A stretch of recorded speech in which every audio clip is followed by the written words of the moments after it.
El Economista Televisión.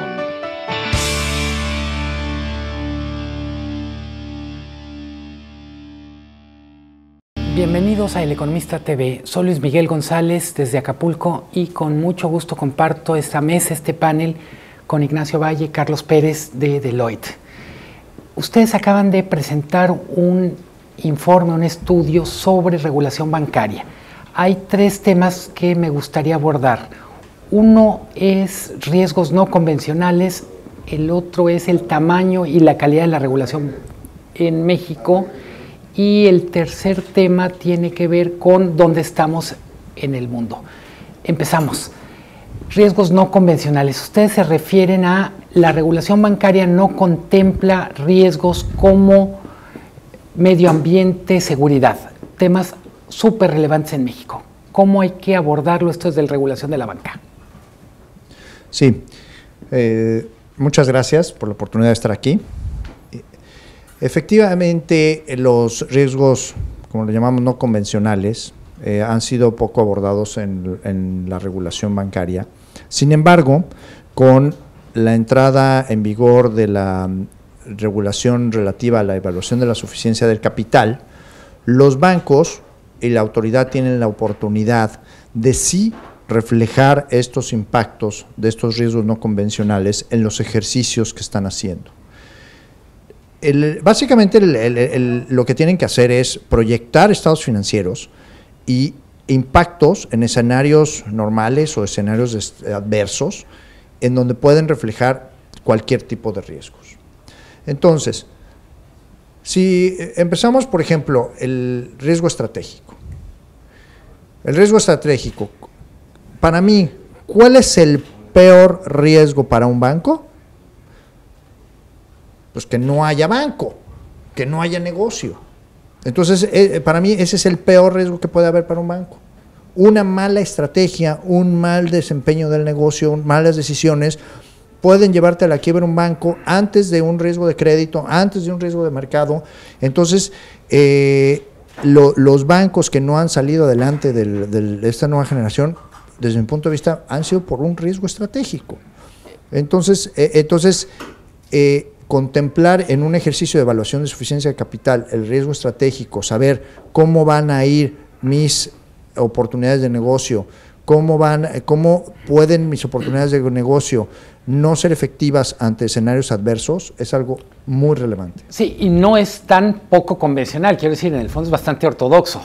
Estoy pensando mal funcionamiento del Consejo de Administración, el caso de la quiebra de Banco Bicentenario, por ejemplo. No sé qué decías, hay que contemplar en el análisis de riesgo malas decisiones, malos planes. No sé si puedes abundar. En particular me preocupa, le toca hacerlo a los accionistas, le toca hacerlo a la Comisión Bancaria. ¿Cómo te imaginas que tendría que funcionar esto? Aquí, como está planteada la regulación, la Comisión Nacional Bancaria de Valores pone unos escenarios que se llaman los escenarios supervisores. Y ellos dicen, a ver, ustedes van a proyectar la situación financiera con estas variables económicas y financieras. Después dice la regulación, ahora tú vas a crear tus propios escenarios. Son lo que llaman los escenarios internos. Y entonces los escenarios propios, estos escenarios propios, los bancos pueden hacer cualquier cosa con sus escenarios propios. Entonces, como está planteada la regulación, tuvieron que entregar en enero su diseño inicial de los escenarios propios. Y entonces la Comisión Nacional Bancaria tiene varios meses para dar comentarios sobre ese diseño inicial del escenario propio. En junio se tiene que presentar la versión definitiva del escenario y en septiembre, octubre se van a tener los ejercicios de la evaluación de suficiencia del capital. Entonces, ¿qué pasa? ¿De quién es responsabilidad? Yo creo que de todos, porque los bancos tendrían que haber enviado un diseño que contemplara todos estos riesgos.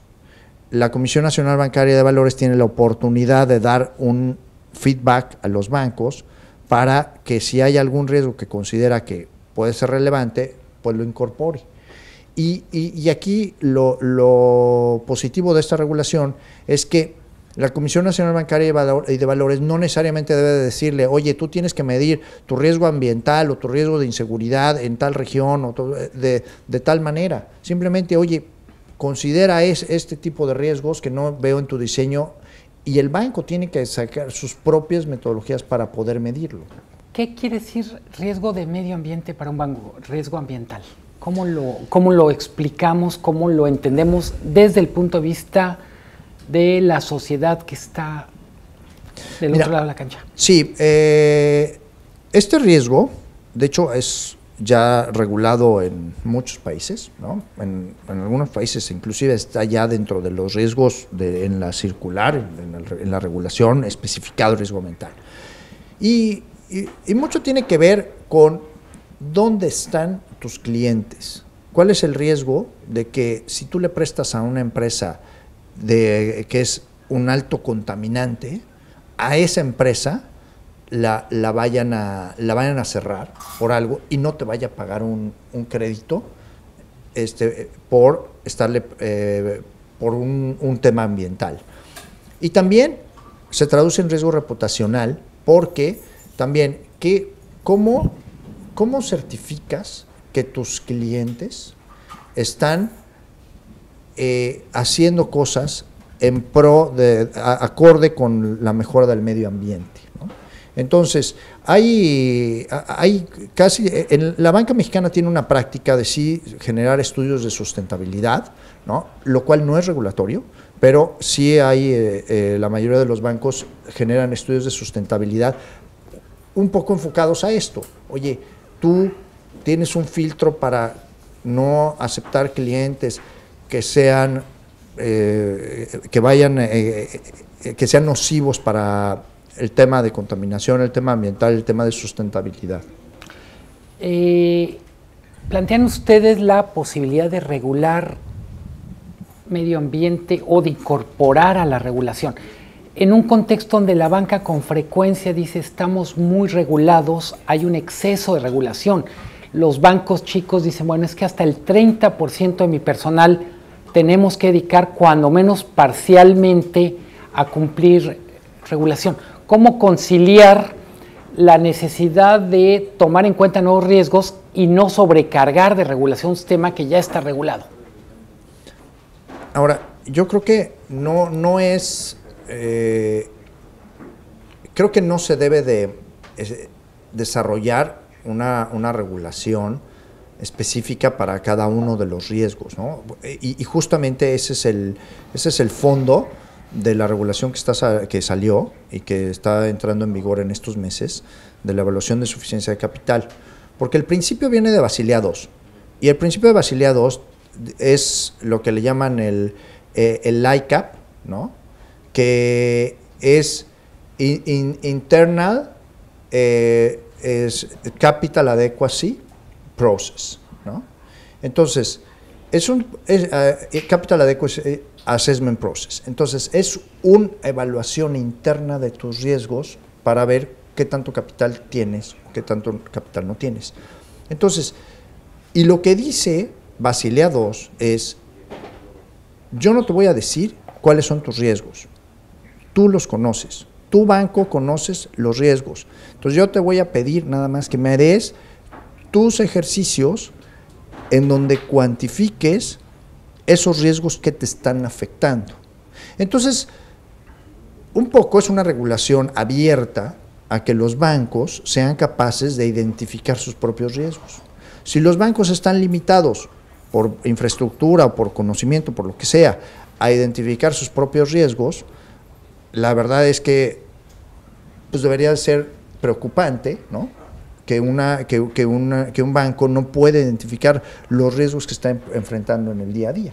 Desde mi punto de vista, tenemos banqueros muy profesionales que saben sus propios riesgos, y entonces incorporarlos de manera propia con este esquema de metodología en donde no hay una lista de riesgos que tienes que llenar, ni una lista de requisitos, sino tú vas a incorporar todos los riesgos que tú ya conoces.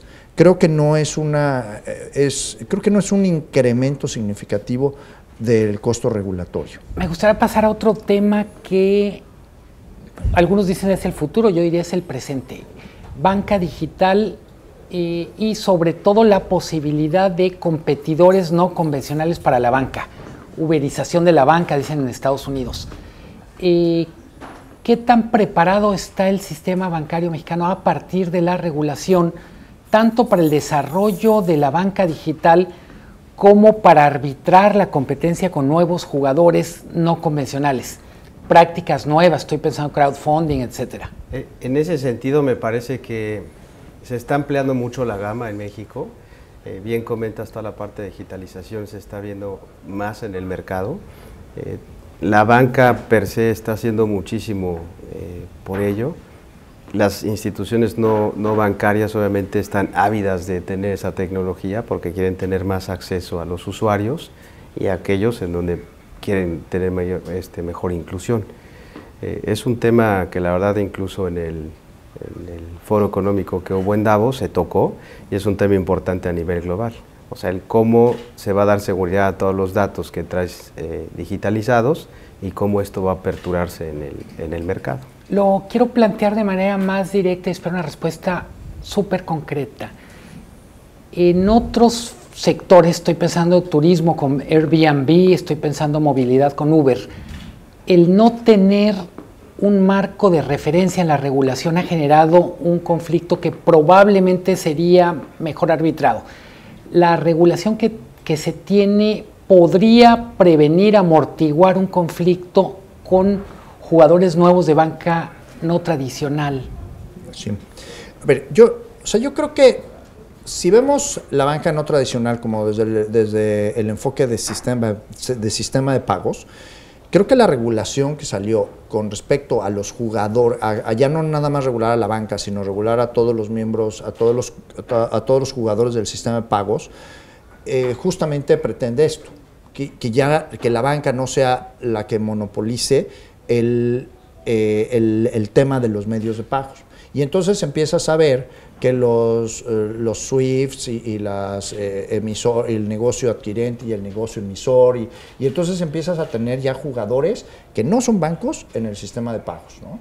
Entonces, y ya hay jugadores importantes hoy en día, y ya hay regulación para el sistema de pagos en México, claro, que está regulando a todas esas empresas que no son bancos. Entonces, yo creo que desde el punto de vista del sistema de pagos, creo que hay yo no veo un riesgo de que haya jugadores no regulados que pongan un desorden en este sector tan delicado, ¿no?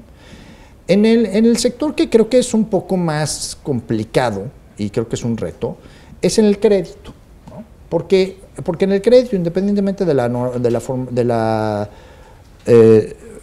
del tipo de crédito, sí hay mucha regulación en la parte de bancos, menos regulación en la parte de SOFOMES, y las empresas no reguladas, ya ni siquiera SOFOMES no reguladas, SAs o SDRLs, tienen cero regulación, ¿no? Eso yo creo que sí es una tarea pendiente que tenemos en el sistema financiero mexicano. Y todavía no está resuelto, ¿no? Para cerrar esta conversación, Carlos Pérez, Ignacio Valle, me gustaría poner una perspectiva global. El propósito de este informe de Deloitte tenía que ver con poner la regulación mexicana en una perspectiva internacional. ¿Estamos bien? Dirían ustedes, ¿estamos por encima del promedio? ¿Estamos en la parte alta de país bien regulado? ¿O estamos en la zona de calificación para el descenso? Yo lo que comentaría en ese sentido y complementando lo que ha dicho Carlos, me parece que habría que bifurcarlo. O sea, si nos comparamos con el resto de Latinoamérica, me parece que la regulación del sistema financiero mexicano está por encima. La verdad es que creemos que toda la regulación y las reformas estructurales que se han dado son para bien. O sea, nos han posicionado de mejor forma que nuestros competidores en Latinoamérica. Si lo vemos con nuestros vecinos del norte y Europa, me parece que hay algunas áreas de oportunidad todavía que trabajar para robustecer más el sistema, tanto en regulación como en la flexibilidad para poder aperturarlo. Dime el área más importante de oportunidad para mejorar o el área más importante de rezago. Me parece que el área de oportunidad más importante que se tiene, yo creo que es seguir trabajando en las modificaciones que se tienen de la reforma estructural, seguir avanzando en la inclusión financiera y obviamente que todos aquellos jugadores que no se tienen totalmente bancarizados, pues la regulación los conlleve a ellos. Carlos, el área más importante para mejorar la regulación. Sí, a ver, yo creo que la regulación está alineada a Basilea II, Basilea III en la banca mexicana, lo cual sí estamos en estándares de los países del Comité de Basilea. El área más importante es justamente lo que estamos platicando. Los países del comité, muchos de los países del Comité de Basilea llevan 10 años evaluando la suficiencia del capital, ¿no? Nosotros estamos empezando este año y está muy bien que empecemos, ¿no? Entonces, el tema es, tenemos que avanzar y hacer esta evaluación de la suficiencia de capital muy robusta para estar en ese estándar donde están los países desarrollados. Estamos bien, pero falta. Así es. Bueno, ha sido un gusto conversar con ustedes, Ignacio Valle, Carlos Pérez, Deloitte de México. Soy Luis Miguel González, esto es El Economista TV, transmitiendo desde acá.